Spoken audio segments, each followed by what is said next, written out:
Hi friends, ನಿತ್ಯ ಸವಿ ಚಾನಲ್ಗೆ ಸ್ವಾಗತ. ಇವತ್ತು ನಾನು ಎಗ್ ಪಕೋಡ ಮಾಡ್ತಾಯಿದ್ದೀನಿ. ತುಂಬಾ ಚೆನ್ನಾಗಿರುತ್ತೆ. ಮಕ್ಕಳಂತೂ ತುಂಬಾ ಇಷ್ಟಪಟ್ಟು ತಿಂತಾರೆ. ತುಂಬಾ ಈಸಿಯಾಗಿ ಸಿಂಪಲ್ಲಾಗಿ ಮಾಡ್ಕೋಬೋದು. ಮನೆಗೆ ಗೆಸ್ಟ್ ಬಂದಾಗ ದಿಢೀರಾಗಿ ಈ ಥರ ತಕ್ಷಣಕ್ಕೆ ಮಾಡ್ಕೋಬೋದು. ಹೇಗೆ ಮಾಡೋದು, ಏನೆಲ್ಲ ಇಂಗ್ರೀಡಿಯೆಂಟ್ಸ್ ಬೇಕಂತೇಳಿ ನೋಡುವ.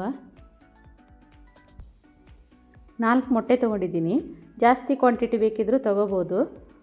1/4 ಕಪ್ ಆಗುವಷ್ಟು ಇಲ್ಲಿ ಕಡಲೆ ಹಿಟ್ಟು ತೊಗೊಂಡಿದ್ದೀನಿ. ಒಂದು ಅರ್ಧ ಸ್ಪೂನ್ ಆಗುವಷ್ಟು ಚಿಲ್ಲಿ ಪೌಡರ್, ರುಚಿಗೆ ತಕ್ಕಷ್ಟು ಉಪ್ಪು, 1-2 ಹಸಿಮೆಣಸಿನ್ಕಾಯಿ ಚಿಕ್ಕದಾಗಿ ಕಟ್ ಮಾಡಿ ಇಟ್ಕೊಂಡಿದ್ದೀನಿ, ಸ್ವಲ್ಪ ಕೊತ್ತಂಬರಿ ಸೊಪ್ಪು, 1-2 ಈರುಳ್ಳಿ ತೊಗೊಂಡಿದ್ದೀನಿ, ಚಿಕ್ಕದಾಗಿ ಕಟ್ ಮಾಡಿ ಇಟ್ಕೊಂಡಿದ್ದೀನಿ. ಈಗ ಒಂದು ಕಡಾಯಿ ಇಟ್ಕೊಂಡಿದ್ದೀನಿ. ಕಡಾಯಿ ಬಿಸಿಯಾದ ನಂತರ ಈಗ 3 ಸ್ಪೂನ್ ಆಯಿಲ್ ಹಾಕ್ಕೊತಾ ಇದ್ದೀನಿ. ಈಗ ಎಣ್ಣೆ ಬಿಸಿಯಾಗಿದೆ. ಈಗ ಮೊಟ್ಟೆ ಫ್ರೈ ಮಾಡ್ಕೊತಾ ಇದ್ದೀನಿ.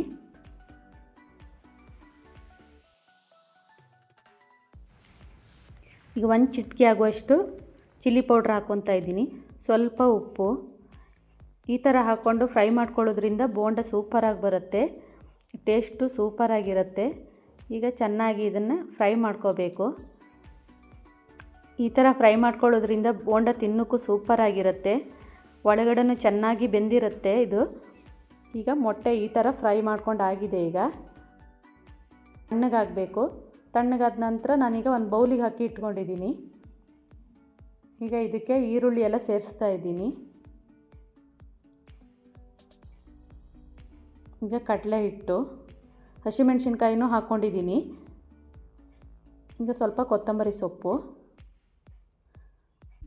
ಒಂದು ಅರ್ಧ ಸ್ಪೂನ್ ಆಗುವಷ್ಟು ಚಿಲ್ಲಿ ಪೌಡ್ರ್ ಹಾಕ್ಕೊಂಡಿದ್ದೀನಿ. ಈಗ ಚೆನ್ನಾಗಿ ಮಿಕ್ಸ್ ಮಾಡ್ಕೊತಾ ಇದ್ದೀನಿ.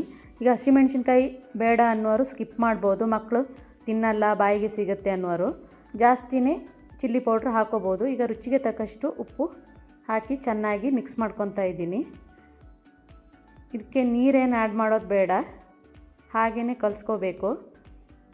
ಈಗ ನಾನು ಇದನ್ನು ಉಂಡೆ ಥರ ಮಾಡಿ ಲಡ್ಡು ಥರ ಮಾಡ್ಕೊತೀನಿ. ಈಗ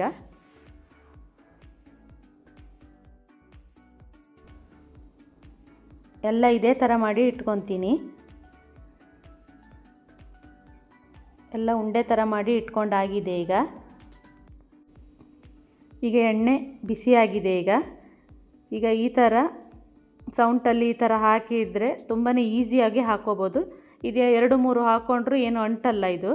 ಈಗ ಒಂದು ಸೈಡೆಲ್ಲ ಆಗಿದೆ, ಇನ್ನೊಂದು ಸೈಡೆಲ್ಲ ಬೇಯಿಸ್ಕೊತಾ ಇದ್ದೀನಿ. ನೋಡಿ ಎಷ್ಟು ಚೆನ್ನಾಗಿ ಬಂದಿದೆ ನೋಡಿ. ಈಗ ಪಕೋಡ ರೆಡಿಯಾಗಿದೆ ನೋಡಿ, ಎಷ್ಟು ಗರಿಯಾಗಿ ಬಂದಿದೆ ಪಕೋಡ. ತುಂಬಾ ಚೆನ್ನಾಗಿರುತ್ತೆ ಇದು.